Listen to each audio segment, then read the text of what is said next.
Saat ini kita akan kembali lagi diperlihatkan dengan geng Pink yang pada saat ini konspirasinya telah terbongkar, lalu pada saat yang bersamaan pada saat ini salah seorang prajurit segera bergegas menemui geng Pink. Sosok tersebut segera memberikan informasi kepada geng Pink yang pada saat ini ternyata memiliki nama Morning. Prajurit tersebut menjelaskan bahwa ada banyak anggota dari Hiu Laut dan setidaknya ada puluhan ribu. Kelompok ini pada saat ini datang menuju ke arah kelompok mereka. Morning pun seketika menarik nafas sebelum akhirnya bertanya apakah jumlahnya ada 10.000. Morning benar-benar tidak menyangka bahwa jumlah dari limbah ini benar-benar cukup besar. Namun jika kekuatan dan kualitasnya masih sama maka hal tersebut tidak akan menjadi permasalahan. Semua pasukan pada saat ini harus siap untuk bertempur. Hari ini dirinya yang bernama Morning dari Istana 10.000 Iblis akan benar-benar menghancurkan mereka semua. Kekuatan dari Istana 10.000 Iblis ini benar-benar sangat bergengsi di kontes 10.000 alam. Murid-murid dari Istana 10.000 Iblis semuanya adalah monster. Beberapa dari mereka sangat kejam dan beberapa juga memiliki fisik yang bisa bermutasi, bahkan ada juga di antara mereka yang memiliki dantian yang bermutasi. Di bawah pelatihan dari Istana 10.000 Iblis mereka semua benar-benar berubah menjadi mesin pembunuh yang sangat ganas. Pada akhirnya setelah cukup lama menunggu pada saat ini klan dari Hiu Laut di bawah kepemimpinan Raja Hiu Laut dengan cepat mendekat. Sementara itu Xiao Yan pada saat ini sepertinya jauh berada di belakang kelompok dari klan Hiu Laut. Tentu saja kecepatan klan Hiu Laut di bawah air ini benar-benar jauh lebih cepat jika dibandingkan dengan kelompok Xiao Yan. Di tengah-tengah perjalanan ini Xiao Yan pada saat ini segera memandang ke arah Zudi dan ada sebuah pertanyaan yang belum sempat Xiao Yan tanyakan. Xiao Yan pada akhirnya segera bertanya kepada Zudi bahwa ada sesuatu yang Xiao Yan tidak mengerti. Peraturan kompetisi menyatakan bahwa jumlah tim tidak boleh melebihi 20 orang, tetapi Zudi pada saat ini memiliki total 2 tim yang berada di sini. Secara logika bukankah hal tersebut melanggar peraturan? Selain itu bagaimanakah cara Zudi bisa melakukannya? Mendengar Xiao Yan yang mengatakan hal tersebut Zudi pada saat ini segera sedikit nyengir, dirinya menatap ke arah Xiao Yan dengan wajah misterius sebelum akhirnya segera menjelaskan. Zudi berkata bahwa ini awalnya adalah sebuah rahasia yang tidak boleh diberitahukan keluar, tetapi sekarang Zudi telah mengenali Tuan Muda Xiao Yan sebagai tuannya. Oleh karena itu pada saat ini Zudi akan segera menceritakan semua mengenai rahasia ini. Untuk membicarakan semua permasalahan ini maka mereka benar-benar harus mempelajari aturan dari turnamen 10.000 alam. Tuan Muda Xiao Yan mungkin tidak tahu bahwa sebenarnya selama ilusi pertama dan kedua semua tim berada di bawah pengawasan. Namun di ilusi ketiga ini konten yang ditampilkan di luar juga terbatas. Tetapi meskipun begitu tim ilegal semacam ini juga pasti masih bisa diawasi. Mendengar hal tersebut Xiao Yan pada saat ini tiba-tiba wajahnya memerah. Xiao Yan berpikir sungguh sangat beruntung Xiao Yan melakukan dokter-dokteran di ilusi ketiga. Xiao Yan tiba-tiba merasa sedikit malu dan terbatuk 2 kali sementara Zudi pada saat ini menatap ke arah Xiao Yan dengan sedikit aneh. Zudi pada akhirnya segera bertanya kepada Xiao Yan apakah ada yang salah dengan perkataan Zudi. Xiao Yan pun segera kembali tersadar sebelum akhirnya berkata bahwa tidak ada permasalahan apapun. Zudi pada saat ini bisa lanjut menceritakan apa yang akan ceritakan oleh Zudi. Zudi pun mengangguk sebelum akhirnya dirinya kembali mulai lanjut menjelaskan kepada Xiao Yan. Zudi berkata bahwa setiap alam memiliki cara untuk melakukan hal tersebut. Pada saat sebelumnya Zudi melakukan beberapa trik hingga pada akhirnya dirinya bisa mengumpulkan banyak orang. Cara yang mereka lakukan ini sangat berhasil tetapi juga cara tersebut sangat beresiko. Caranya sangat sederhana yakni dengan membiarkan tim yang mengikuti kompetisi terakhir bersembunyi di alam yang terlupakan. Di bawah formasi khusus bintang Hongmeng alam terlupakan ini sebenarnya benar-benar sangat stabil. Hampir tidak ada bahaya di sini oleh karena itu mereka akan bisa bertahan. Hanya saja kekurangan dari cara ini adalah banyak alam yang menggunakan cara tersebut. Dengan begitu akan ada banyak orang dan bahaya hanya dapat ditimbulkan oleh orang-orang tersebut. Oleh karena itu pada akhirnya sangat sedikit tim yang bisa bertahan di dalamnya karena persaingan, bahkan beberapa orang dari tim wilayah laut juga pada akhirnya tewas dan bersembunyi di kedalaman. Mereka menunggu kehadiran Zudi hingga pada akhirnya mereka semua pada saat ini bergabung. Xiao Yan pun menganggukkan kepalanya sementara Zudi pada saat ini segera berkata kepada Xiao Yan. Zudi berkata kepada Xiao Yan bahwa bukankah peraturan di dalam kompetisi umumnya dilarang untuk membawa boneka? Maafkan Zudi karena bertanya lancang seperti itu dan dirinya pada saat ini benar-benar sangat penasaran. Dirinya benar-benar hanya ingin tahu dari manakah asal boneka sakti yang dimiliki oleh Tuan Muda Xiao Yan. Mendengar hal tersebut Xiao Yan pada saat ini tidak berniat untuk berbohong dan menghindari pertanyaan Zudi. Xiao Yan pada akhirnya segera berkata bahwa Xiao Yan mendapat di ilusi kedua secara kebetulan. Boneka ini benar-benar merupakan benda yang cukup bagus. Zudi pun sedikit kaget mendengar apa yang baru saja dikatakan oleh Xiao Yan. Menurut Zudi boneka itu bukan hanya sekedar memiliki kemampuan yang bagus, boneka itu juga dapat dikatakan sebagai kartu as yang mutlak untuk berhadapan dengan orang yang lebih kuat. Zudi telah bertempur bersama dengan boneka tersebut dan Zudi bisa merasakan kekuatan fisik dari boneka tersebut benar-benar dapat menghancurkannya. Sementara itu Xiao Yan pada saat ini mengerutkan kening melihat Zudi yang sedikit merenung. Pada akhirnya Xiao Yan segera menepuk bahu Zudi dan berkata bahwa mereka pada saat ini harus segera bergegas. Zudi pun mengangguk hingga pada akhirnya semua orang pada saat ini segera meningkatkan kecepatan masing-masing. Sementara itu di sisi lain pada saat ini puluhan ribu tentara dari iklan hiu laut sudah sampai di tempat pertempuran. Di depan mereka ada lebih dari 100 orang yang berasal dari istana 10.000 iblis. Raja hiu laut pada saat ini perlahan muncul di antara kerumunan sosok-sosok di sekitarnya. Dirinya memandangi ke arah ratusan orang dengan matanya yang indah hingga akhirnya matanya tertuju kepada pemimpin dari kelompok tersebut yakni Moning. Meskipun Raja Hiu Laut seorang wanita pada saat ini suaranya benar-benar menggelegar ketika dirinya mulai berbicara, Raja Hiu Laut bertanya kepada orang-orang dari istana 10.000 iblis apakah mereka yang telah menyakiti bangsa dari klan Hiu Laut. Ketika Moning mendengar hal tersebut Moning terkejut pada awalnya, dirinya pada akhirnya segera melayang sejajar dengan Raja Hiu Laut dan merentangkan tangannya. Moning pada saat ini segera berkata bukankah klan mereka yang bergerak terlebih dahulu untuk menyerang kelompok dari Moning? Oleh karena itu tidak mungkin Moning berdiam diri ketika ada orang yang menusuk lehernya dengan sangat kejam. Mendengar apa yang baru saja dikatakan oleh Moning, Raja Hiu Laut pun mendengus dingin dan mulai berkata tanpa ragu-ragu. Dirinya berkata bahwa gunung, daratan dan lautan ini dikuasai oleh klan Hiu Laut. Oleh karena itu jika mereka mencoba memaksa masuk maka mereka harus mati. Moning pada saat ini sedikit menyipitkan matanya dan tersenyum tipis menatap ke arah Raja Hiu Laut. Sementara itu pada saat ini Raja Hiu Laut benar-benar memancarkan niat membunuh. Dirinya berkata bahwa siapapun yang menyakiti klan mereka tentu saja hanya dengan darah mereka kelompok dari Hiu Laut dapat menghapus kebencian.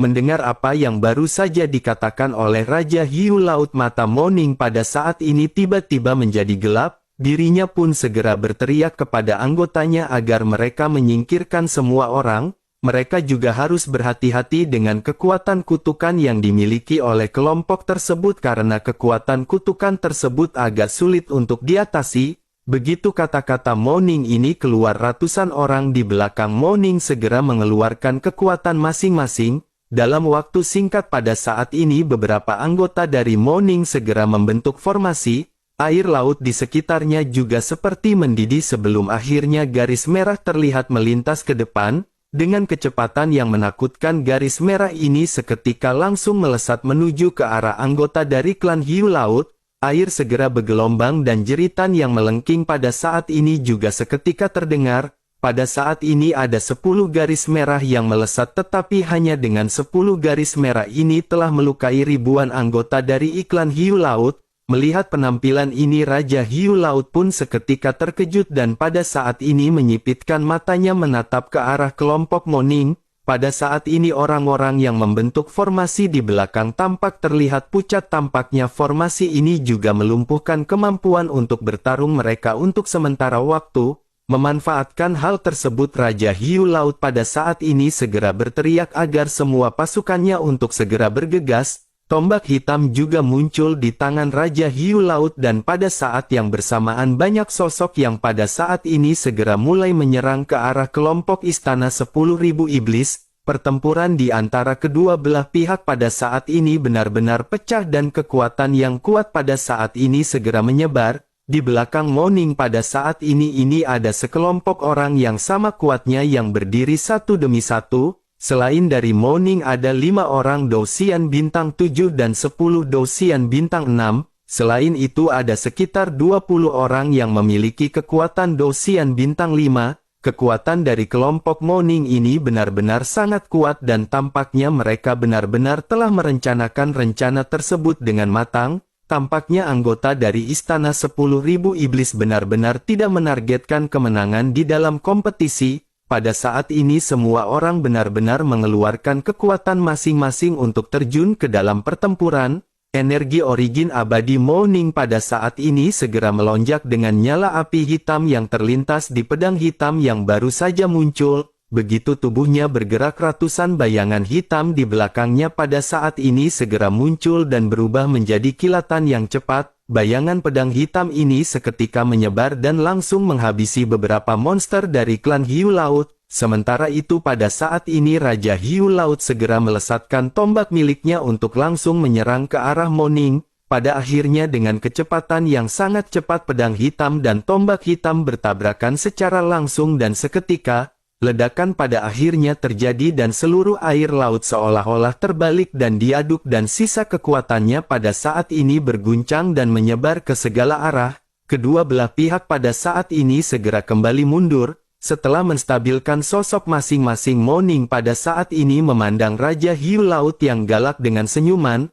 Sementara itu Raja Hiu Laut pada saat ini menatap Moning dengan mata dingin. Raja Hiu Laut pada saat ini segera berkata sebaiknya Moning pada saat ini berhati-hati dengan kekuatan kutukan miliknya.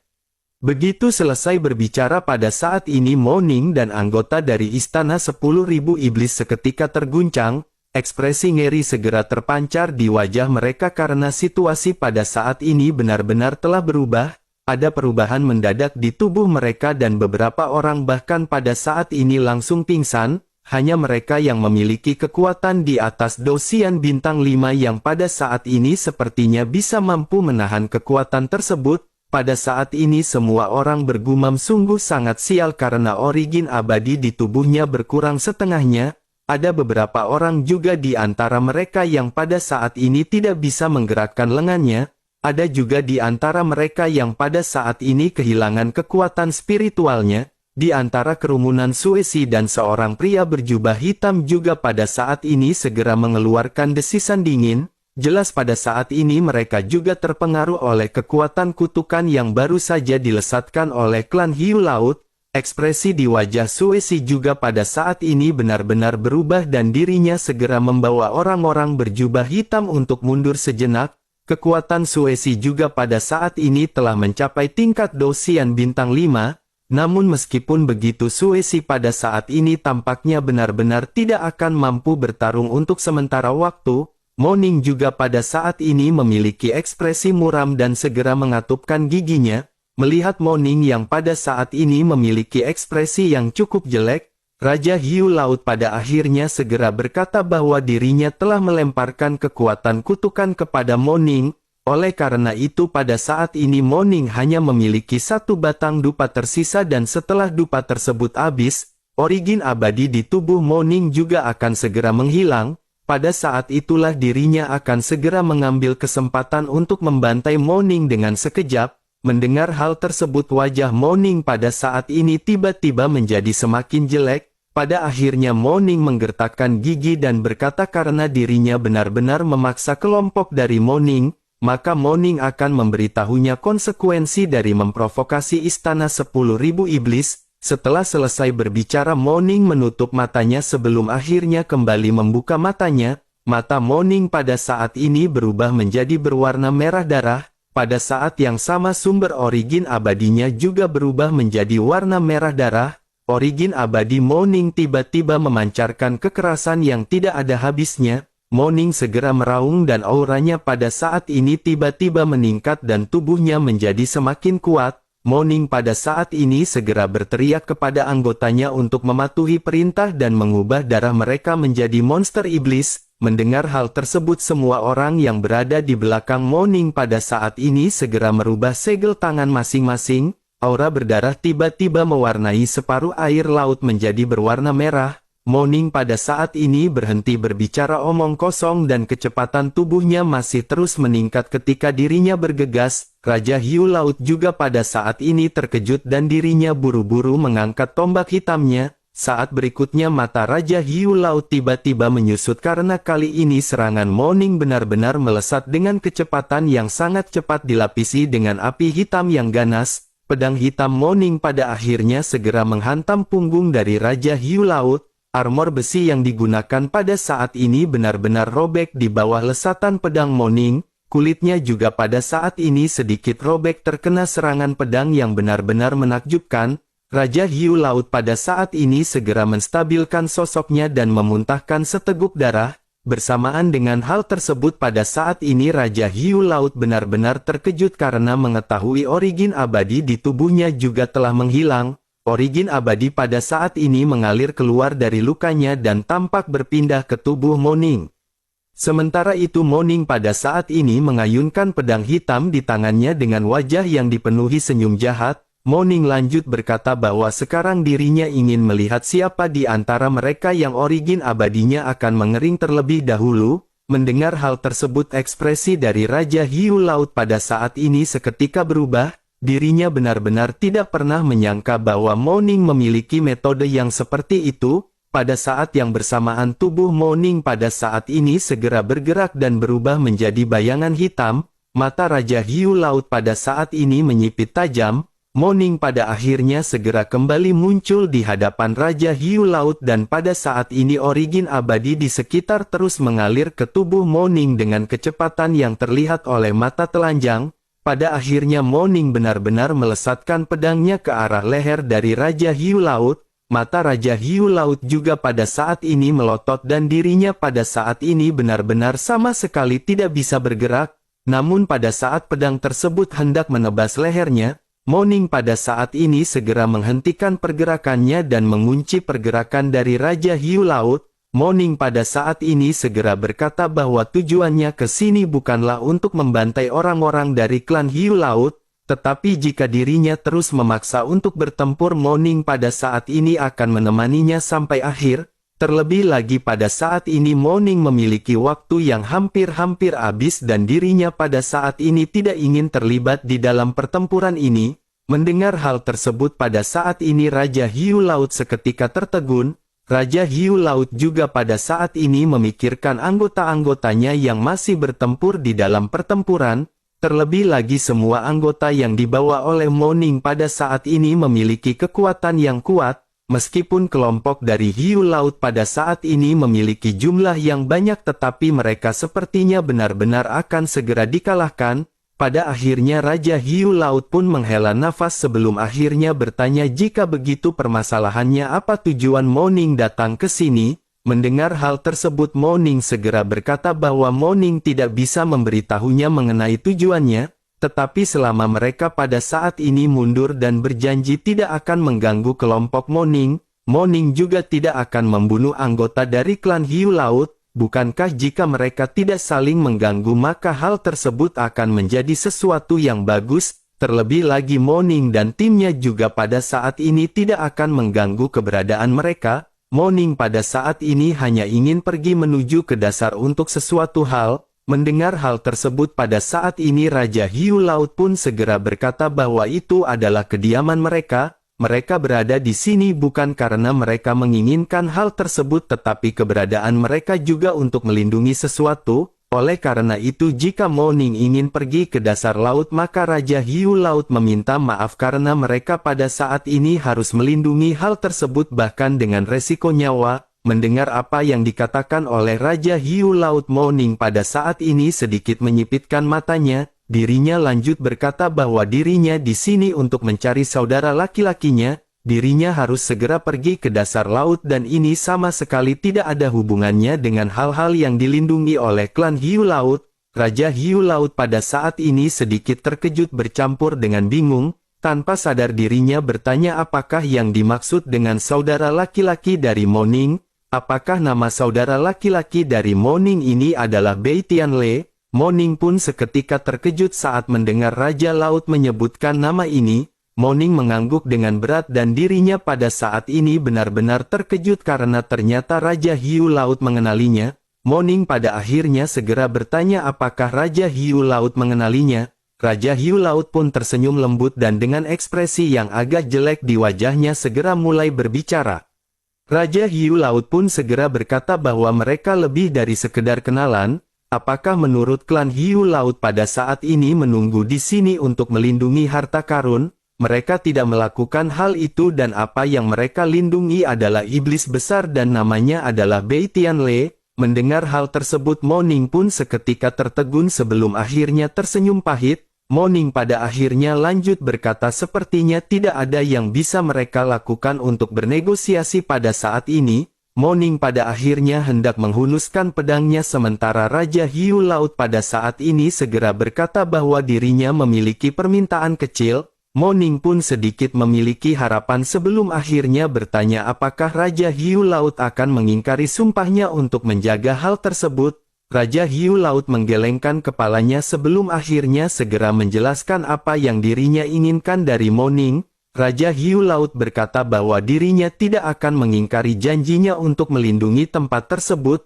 Namun pada saat ini ada puluhan ribu orang yang berada di sini dan sebagai penjaga ini adalah misi yang terukir di dalam darah mereka. Namun pada saat ini dirinya tahu bahwa Moning sangat kuat dan bagaimanapun juga pertempuran ini benar-benar akan pecah. Namun pada saat ini dirinya ingin bertanya bisakah Moning dan Raja Hiu Laut bertempur sendirian? Jika Raja Hiu Laut mati dalam pertempuran maka Moning harus melepaskan anggota suku lainnya. Mereka juga tidak akan mengganggu Moning dan Moning bebas melakukan apa saja untuk pergi ke dasar laut. Mendengar hal tersebut Moning pada saat ini tersenyum dan berkata apakah Raja Hiu Laut yakin dengan keputusannya? Mendengar hal tersebut Raja Hiu Laut pada saat ini juga tersenyum dan berkata meskipun Moning adalah Dosian Bintang 8, tetapi pada saat ini juga kekuatan dari Raja Hiu Laut sebanding dengan Dosian Bintang 8. Dengan begitu jika mereka berdua bertarung dengan seluruh kekuatan mereka maka hasilnya masih belum bisa untuk diputuskan. Moning pun tersenyum sebelum akhirnya berkata agar Raja Hiu Laut jangan khawatir. Jika dirinya dikalahkan Moning tidak akan memperlakukan anak buahnya dengan serta-merta. Selain itu jika Moning kalah di dalam pertempuran maka seluruh anggotanya akan bersedia menjadi bawahan dari ikan hiu laut. Kesepakatan pada akhirnya segera terlahir di antara keduanya. Tidak lama setelah itu Raja Hiu Laut pada saat ini segera memerintahkan semua anggotanya untuk berhenti bertempur. Semua orang pada akhirnya berhenti bertempur dan pada saat ini mata mereka segera menuju ke arah Raja Hiu Laut. Orang-orang dari pasukan Moning juga pada saat ini berhenti bertempur dan mengalihkan matanya ke arah Moning. Sementara itu Raja Hiu Laut pada saat ini berteriak kepada para anggotanya, dirinya berkata bahwa mereka telah bersumpah untuk bertempur berdua, pemenang dari pertempuran ini akan hidup sementara yang kalah akan mati. Jika Raja Hiu Laut kalah di dalam pertempuran Moning berjanji tidak akan mengganggu anggota-anggota dari klan Hiu Laut. Sebaliknya jika Moning kalah Moning juga berjanji bahwa seluruh anggotanya akan rela menjadi bawahan dari klan Hiu Laut. Semua orang seketika tertegun memandang ke arah kedua pemimpin yang pada saat ini berdiri berdampingan. Sementara itu Moning pada saat ini segera menatap ke arah Raja Hiu Laut. Raja Hiu Laut juga pada saat ini memegang tombak hitam sebelum akhirnya menoleh ke arah Moning.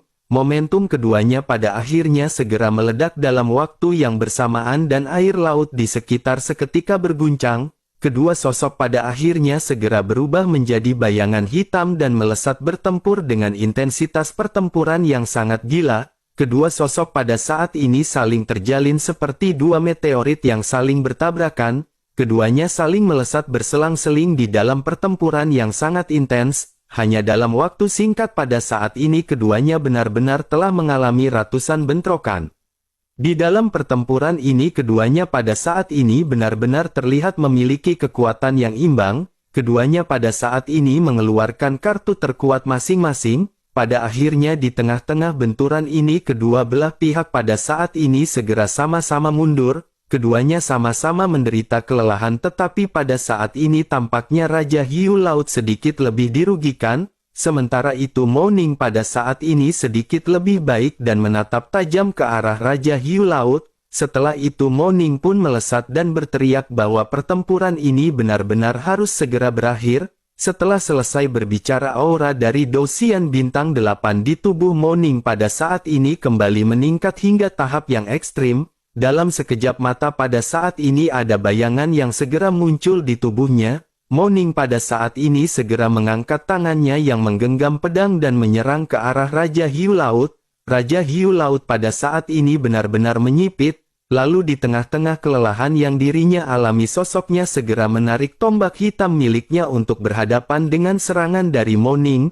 Namun pada saat yang bersamaan sosok Mo Ning tiba-tiba menghilang dan kali berikutnya Mo Ning muncul, dirinya sudah berada di samping Raja Hiu Laut. Mo Ning pada saat ini segera melesatkan serangannya dan tepat ketika serangan pedangnya berjarak satu pukulan, benturan pada saat ini segera terjadi yang mengakibatkan sosok Mo Ning seketika terlempar mundur. Sekelompok sosok juga pada saat ini segera bergegas datang dari kerumunan. Sosok yang baru saja muncul dan berhadapan dengan serangan Mo Ning pada saat ini menghela nafas panjang. Sosok tersebut tidak lain dan tidak bukan adalah Xiao Yan, dan Xiao Yan pada saat ini bergumam. Akhirnya Xiao Yan sampai. Ekspresi Mo Ning dan Raja Hiu Laut pada saat ini berubah dengan kemunculan Xiao Yan. Mata mereka menatap ke arah sosok Xiao Yan yang baru saja muncul tidak jauh di antara mereka. Melihat kemunculan dari Xiao Yan ini, Raja Hiu Laut benar-benar tidak pernah berpikir bahwa Xiao Yan dan yang lainnya akan benar-benar mengikutinya.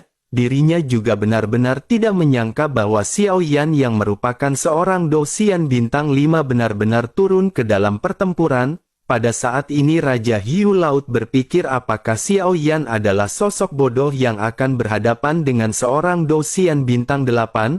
Pada akhirnya Raja Hiu Laut pun segera berteriak kepada Xiao Yan ketika dirinya bertanya apa yang mereka lakukan di sini. Klan Hiu Laut tidak membutuhkan orang asing untuk membantu urusan klan mereka. Sebaiknya pada saat ini mereka segera pergi menjauh dari area pertempuran. Mendengar hal tersebut Xiao Yan pada saat ini tersenyum lembut. Xiao Yan lanjut berkata bahwa Xiao Yan pada saat ini ingin mencari tahu siapa yang melukai teman-temannya dengan parah. Setelah selesai berbicara Xiao Yan pun berbalik menatap ke arah Mo Ning yang pada saat ini terdiam. Secara logika Xiao Yan seharusnya tidak akan mengenali Mo Ning. Namun ketika Xiao Yan menatap ke arah Mo Ning, ekspresi aneh segera muncul di sudut mata Xiao Yan. Xiao Yan pada akhirnya segera tersenyum dan berkata bahwa dirinya benar-benar sudah lama tidak bertemu dengan saudara Geng Ping. Mendengar apa yang berusaha dikatakan oleh Xiao Yan, Mo Ning pada saat ini tiba-tiba terkejut. Dirinya tidak pernah menyangka bahwa Xiao Yan akan mengenalinya hanya dalam sekilas. Sementara itu di sisi lain Xiao Yan pada saat ini lanjut berbicara, jika penampilan Geng Ping seperti ini,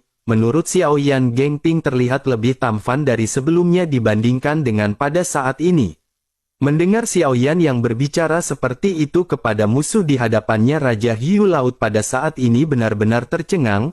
Raja Hiu Laut seketika menyadari tampaknya mereka berdua adalah kenalan lama. Jika begitu permasalahannya, maka nasib dari klan Hiu Laut benar-benar akan semakin tragis. Jika kedua orang ini bersatu dan membentuk kelompok untuk hadapan dengan klan Hiu Laut, maka tentu saja klan Hiu Laut pada saat ini benar-benar akan menderita kerugian yang sangat besar seperti hutang Pak Deyanto di warung Bude Yanti.